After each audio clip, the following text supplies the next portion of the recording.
On peut dire que vous êtes un peu les Stéphane Bern auvergnats. Stéphane Bern, notre goal ultime, on t'aime. Tout ce qu'on souhaite justement, c'est d'être les Stéphane Bern de l'Auvergne. J'adore les petits moutons.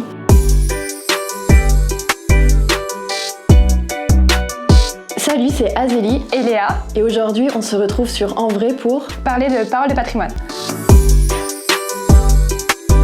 Comprendre, décrire, observer les patrimoines de nos territoires, que ce soit des villes ou des milieux ruraux. Mais aussi, le patrimoine, c'est très visuel et c'est pour ça qu'on essaye de développer la chaîne YouTube Parole de patrimoine aussi, pour montrer des belles choses. Et en fait, on se rend compte qu'il y a plein de péripéties ou qu'il y a plein de choses un peu fun. Il y a des anecdotes qui se créent d'avoir été découvrir le patrimoine.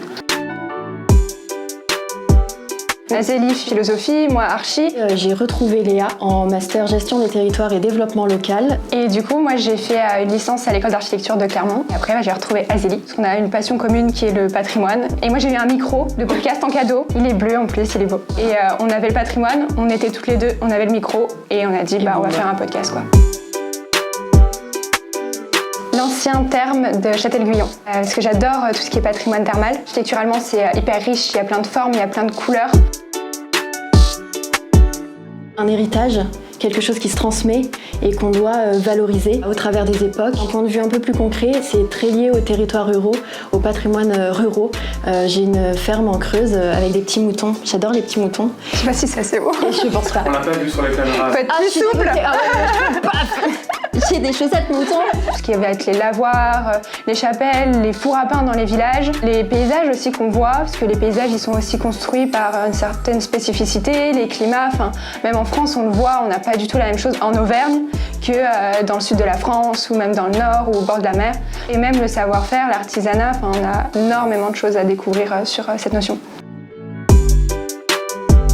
L'université Clermont-Auvergne ne s'appelle plus Université Blaise Pascal. Au-delà d'être un scientifique, c'était vraiment un très grand philosophe. Ça fait partie du patrimoine culturel de savoir que Blaise Pascal, il a résidé ici et il a écrit beaucoup d'œuvres ici à Clermont-Ferrand. Du coup, on n'en parle plus puisque maintenant ça s'appelle Université Clermont-Auvergne et puis Université Blaise Pascal. C'était pas drôle, hein? Non, mais justement, c'était intéressant. C'est hyper intéressant. Stéphane Bern, si tu nous regardes, on t'aime. Notre goal ultime, c'est d'aller voir Stéphane Bern et de lui exposer notre projet. Tout ce qu'on souhaite justement, c'est d'être les Stéphane Bern de l'Auvergne. Et puis voilà, mais on veut surtout pas lui faire de l'ombre. Hein. On a une page où on prépare tous nos podcasts, c'est une photo de lui. Avec, c'est écrit le mentor. Voilà, ça exprime. Parole de patrimoine sur Instagram et partout. Partout, Parole de patrimoine. Avec un S. Un S à parole et avec un S à patrimoine. Parce qu'il y en a plusieurs et il y a plein de paroles aussi. Oui. Voilà. Merci à vous. Merci. Abonne-toi.